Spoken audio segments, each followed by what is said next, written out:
UP police के 3 दारोगा 2 अलग अलग थानों में पोस्टिंग और 2 बड़े गुनाह, दोनों जनता को परेशान करना अपनी ड्यूटी समझते थे।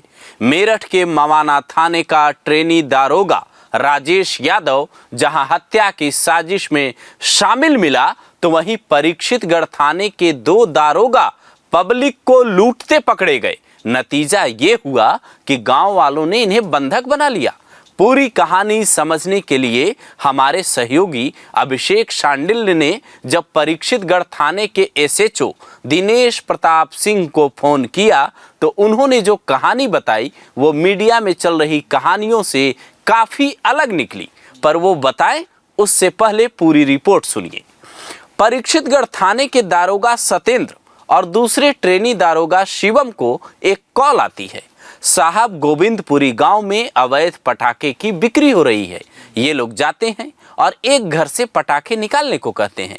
दिवाली का समय था, इसलिए बच्चों के लिए पटाखे घर में रखे थे, लेकिन ये लोग बात नहीं मानते। यहाँ तक कि तैश में आकर एक व्यक्ति को थप्पड़ भी जड़ देते हैं। गांव वालों का गुस्सा बढ़ने लगता है और उसके बाद इन्हें एक कमरे में बंद कर दिया जाता है।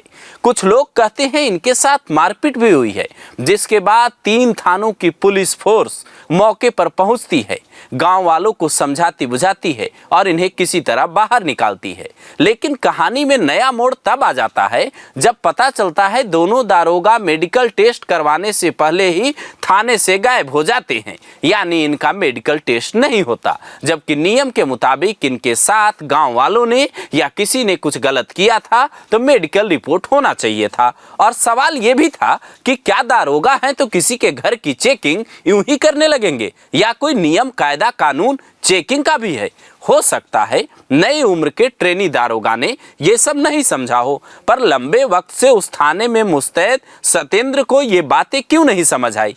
कई मीडिया रिपोर्ट ये दावा करती हैं कि ये दोनों गए तो छापा मारने थे, लेकिन वहां जाकर अवैध वसूली करने लगे, जिससे ग्रामीणों का गुस्सा फूट पड़ा और फिर ये हनक नहीं दिखा पाए, क्योंकि चारों तरफ जब आप भीड़ से घिर जाए तो कितने भी बड़े धुरंधर हों, हाथ पांव रुक जाते हैं, मुश्किल हालात में आप फंस जाते हैं। परीक्षितगढ़ थाने के एसएचओ साहब फोन पर हमारे सहयोगी को बताते हैं अवैध वसूली वाली बात ठीक नहीं है। ये लोग वहां सूचना मिलने पर गए थे, लेकिन कुछ ऐसी बात हुई कि ग्रामीणों ने रोक लिया, वीडियो बना लिया। 10 मिनट के बाद इन्हें छुड़ा लिया गया।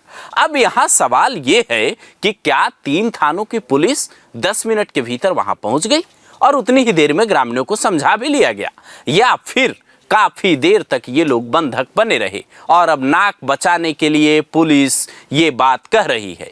मेरठ की कोई ये इकलौती घटना नहीं है, बल्कि मेरठ से ही एक और घटना सामने आई है, जहां पीसीआर वैन यानी पुलिस रिस्पांस व्हीकल पर मुस्तैद 4 सिपाही और 1 होमगार्ड मिलकर बड़ा खेल करते हैं। हो सकता है इस खबर को सुनने के बाद और ये कहानी सामने आने के बाद कई पीसीआर वैन की भी जांच हो जाए।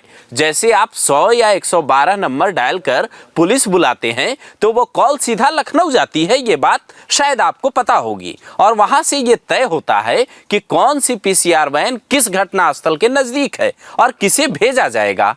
इसी बात का फायदा वो जो पीसीआर वैन के सिपाही हैं वो उठाते हैं। उन्हें एक जगह पार्टी करने जाना होता है, पर ड्यूटी की वजह से वो नहीं जा पाते, तो नई तरकीब लगाते हैं। एक राहगीर से फोन लेकर 112 पर कॉल करते हैं कि साहब इस जगह पर हो रहे प्रोग्राम में बवाल मच गया है। सीधा आदेश आता है फलना जगह पर पहुंचिए। यह वहां जाने के बाद हेडक्वार्टर को रिपोर्ट करते हैं बकायदा कि मामला छोटा मोटा था, हमने समझा बुझाकर शांत कर दिया है।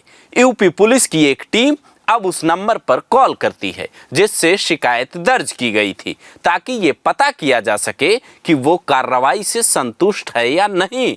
तो फोन वाला व्यक्ति ये कहता है कि साहब हमने तो कोई शिकायत ही नहीं की है।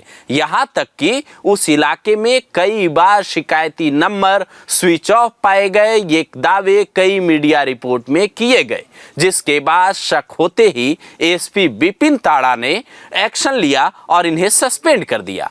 होमगार्ड के खिलाफ एक्शन के लिए लेटर लिखा जाता है। अब यहाँ समझने वाली बात यह है कि अगर कोई दारोगा या सिपाही ही ऐसा करेगा तो आम लोगों को इंसाफ कैसे मिल पाएगा। अगर कोई दारोगा अनुराग यादव जैसे 16 साल के लड़के के कत्ल की साजिश में शामिल होगा और अगर कोई दारोगा इनकी तरह फर्जी शिकायत दर्ज करवाकर खुद ही उसका निपटारा कर देगा तो फिर डायल 112 का सही उद्देश्य कैसे पूरा होगा। लोगों के अंदर यहाँ पुलिस है वाला यकीन कैसे जागेगा। एक तरफ उत्तर प्रदेश की व्यवस्था चाक चौबंद होने के दावे किए जाते हैं, अपराधी थाने में सरेंडर करते नजर आते हैं, तो दूसरी तरफ थाने में बैठे ही कुछ लोग अपराध के आरोप में जेल जाते हैं। तो सवाल तो उठेंगे, आखिर ऐसे लोगों का सिलेक्शन कैसे हुआ। जैसे राजेश यादव ट्रेनी दारोगा बनने के कुछ वक्त बाद ही बदले का प्लान बनाने लगता है,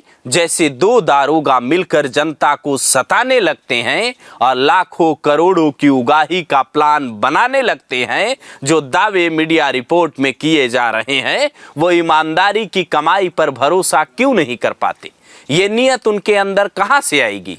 क्या यूपी पुलिस के सिपाहियों और अधिकारियों को इस बात की भी ट्रेनिंग देनी होगी कैसे जनता के लिए काम करना है, जनता को तकलीफ नहीं पहुंचाना है, इस तरीके की हरकतें नहीं करनी है जिससे खाकी बदनाम हो और अपराधियों का मुकाबला करना है, ना कि उनका साथ देना है।